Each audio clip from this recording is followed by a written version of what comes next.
అగ్రరాజ్యం అమెరికాలో రాష్ట్రానికి చెందిన ఓ యువ ఇంజనీర్ ఉన్మాది కాల్పులకు బలయ్యాడు. ఈ ఘటనలో అతని సహ ఉద్యోగులిద్దరూ కూడా గాయపడ్డారు.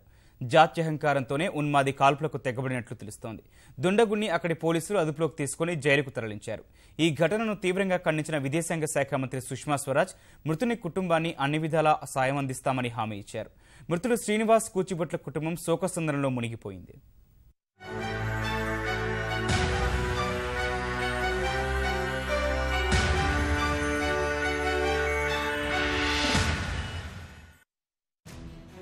అమెరికాలో జాత్యహంకారం మరోసారి జడలు విప్పింది. ఒలతే పట్టణంలో కన్నుమిన్ను కానకుండా ఓ అమెరికన్ ఉన్మాది తమ దేశానికి వలస వచ్చిన వారిని లక్ష్యంగా చేసుకుని కాల్పులకు తెగబడ్డాడు. 51 ఏళ్ల అమెరికన్ ఉన్మాది ఒలతే పట్టణంలోని ఆస్టిన్ బాల్లో జరిపిన కాల్పుల్లో మన రాష్ట్రానికి చెందిన ఇంజనీర్ చనిపోగా అతని సహ ఉద్యోగులు ఇద్దరు గాయపడ్డారు. వారిలో ఒకరు హైదరాబాద్ వాసి కాగా మరొకరు అమెరికన్ గా గుర్తించారు. వలసదారులను తమ దేశం నుంచి సాగనంపేందుకు అమెరికా దేశాధ్యక్షుడు ట్రంప్ కొత్త చట్టాలు చేస్తుంటే ఇదే అదనుగా భావించి ఉన్మాది రెచ్చిపోయినట్లు తెలుస్తోంది. తమ దేశం నుంచి వెళ్లిపోవాలని గట్టిగా అరుస్తూ విచక్షణారహితంగా కాల్పులకు తెగబడినట్లు సమాచారం. ఉన్మాది కాల్పుల్లో హైదరాబాద్ కు చెందిన ఏవియేషన్ ఇంజనీర్ 32 ఏళ్ల కూచిభొట్ల శ్రీనివాస్ ప్రాణాలు కోల్పోయాడు. ఈ ఘటనలోనే అతని సహ ఉద్యోగులు అలోక్ మదసాని, ఇయాన్ గ్రిలాట్ గాయపడ్డారు. స్థానిక కాలమానం ప్రకారం బుధవారం రాత్రి 7:15 కాల్పుల ఘటన జరిగినట్లు అక్కడి పోలీసులు తెలిపారు. ఉన్మాదిని ఆడమ్ పురింటన్ గా గుర్తించారు. గురువారం ఉదయం ఉన్మాదిని అదుపులోకి తీసుకున్నట్లు పోలీసులు ప్రకటించారు.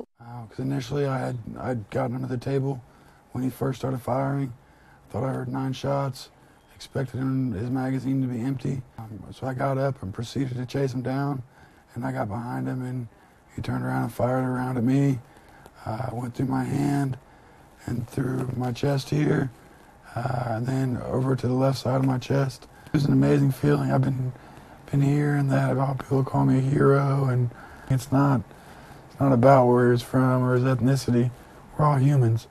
అమెరికన్ ఉన్మాది జరిపిన కాల్పుల్లో చనిపోయిన శ్రీనివాస్ కూచిభొట్ల, గాయపడిన అలోక్ కాన్సాస్ సిటీలోని గార్మిన్ ఇంటర్నేషనల్ సంస్థలో ఏవియేషన్ ఇంజనీర్లుగా పనిచేస్తున్నారు. శ్రీనివాస్ హైదరాబాద్ జేఎన్టీయూలో ఇంజనీరింగ్ పూర్తి చేశారు. ఆ తర్వాత అమెరికాలోని టెక్సాస్ విశ్వవిద్యాలయంలో ఎలక్ట్రానిక్స్ ఇంజనీరింగ్ లో మాస్టర్ డిగ్రీ చేశారు. అక్కడే కొంతకాలం అధ్యాపకునిగా, పరిశోధకునిగా పనిచేశారు. అనంతరం సాఫ్ట్వేర్ ఇంజనీర్ గా రాక్వెల్ కొల్లైన్స్ సంస్థలో చేరిన శ్రీనివాస్ 2014 వరకు అక్కడే పనిచేశారు.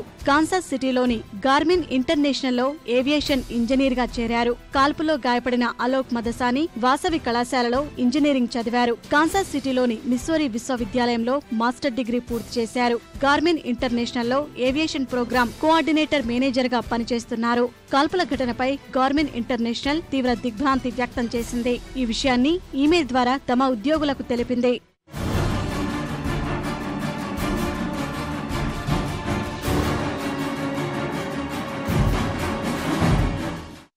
అమెరికాలోని కాన్సాస్ సిటీలో జరిగిన కాల్పుల్లో శ్రీనివాస్ కూచిభొట్ల చనిపోయిన విషయం తెలిసి హైదరాబాద్ లోని అతని నివాసంలో విషాద ఛాయలు అలుముకున్నాయి. దుండిగల్ పోలీస్ స్టేషన్ పరిధిలోని ప్రణీత్ వెంచర్ లో శ్రీనివాస్ తల్లిదండ్రులు నివాసముంటున్నారు. ఆ దంపతులకు మొత్తం 3 కుమారులు కాగా కాల్పులో చనిపోయిన కూచిభొట్ల శ్రీనివాస్ రెండో కుమారుడు. శ్రీనివాస్ మృతదేహాన్ని త్వరగా స్వస్థలానికి చేరుకునే విధంగా తగిన చర్యలు తీసుకోవాలని కేంద్ర రాష్ట్ర ప్రభుత్వాలకు అతని కుటుంబ సభ్యులు, బంధువులు విజ్ఞప్తి చేశారు. అయితే ఇతను గత 10 సంవత్సరాలుగా అమెరికాలో ఉన్నాడు. జేఎన్టీయూలో హైదరాబాద్లో జేఎన్టీయూ చదువుకున్నాడు. ఇంజనీరింగ్, ఎంటెక్ ఏమో యూఎస్లో చేశాడు. 2006 నుంచి అక్కడ జాబ్ చేస్తున్నాడు. 4 సంవత్సరాల క్రితం వివాహం అయింది. అమ్మాయి కూడా అక్కడే ఉంటుంది. గత అనుకోని విధంగా నిన్న సంఘటన జరగటం, వాళ్ళు ఏదో ఫుట్బాల్ మ్యాచ్ అని చూడటానికి వెళ్ళటం, అక్కడ ఏదో సంథింగ్ ఇట్లా యూఎస్ అతనితో ఘర్షణ, అతను ఘర్షణ పట్టడం, తర్వాత అతను బయటికి వెళ్ళి వాళ్ళు ఏదో తీసుకొచ్చి ఇతను షూట్ చేయడం జరిగినట్టు తెలిసి భవిష్యత్తులో ఎవరికి ఏ పిల్లలకి జరగకూడదని చెప్పి ఆశిస్తుంది. బాడీ 2-3 రోజులు అక్కడ ఫార్మాలిటీస్ కంప్లీట్ చేయాలి కదా. చేసిన తర్వాత లోకల్గా తీసుకున్నట్టు 2-3 days పడుతుందని వీఆర్ ఎక్స్పెక్టెడ్. ఈ కాల్పుల ఘటనలో గాయపడిన అలోక్ మదసాని కుటుంబం హైదరాబాద్ కొత్తపేటలోని టెలిఫోన్ కాలనీలో నివాసముంటోంది. కాల్పుల విషయం తెలిసి అతని కుటుంబం ఉలిక్కిపడింది. అయితే తమ కుమారునికి ప్రాణాపాయం లేదని తెలిసి అలోక్ తల్లిదండ్రులు ఊపిరి పీల్చుకున్నారు. అలోక్ 10 ఏళ్ల క్రితం అమెరికా వెళ్లినట్లు తెలిపారు. We spoke to Alok Reddy also, my son. He is my youngest son. So, by God's grace, now at this stage he is out of danger and is safe.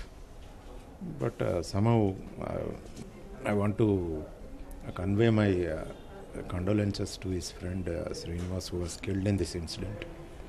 And by the way, I want to tell all the Indian families who are staying there, and particularly Telugu people who are staying there, to be calm and careful while getting out of their houses, and not to have any arguments with whites or blacks.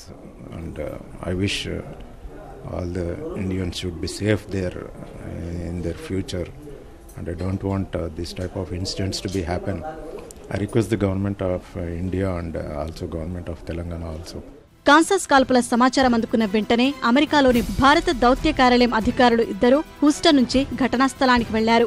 ఈ కాల్పుల ఘటనపై విదేశాంగ మంత్రి సుష్మా స్వరాజ్ తీవ్ర దిగ్భ్రాంతి వ్యక్తం చేశారు. అమెరికాలోని మన రాయబారితో మాట్లాడి వివరాలు తెలుసుకున్నారు. కూచుబట్ల శ్రీనివాస్ కుటుంబానికి ప్రగాఢ సానుభూతి తెలిపిన సుష్మా మృతుని కుటుంబానికి అన్ని విధాల సాయం అందిస్తామని హామీ ఇచ్చారు.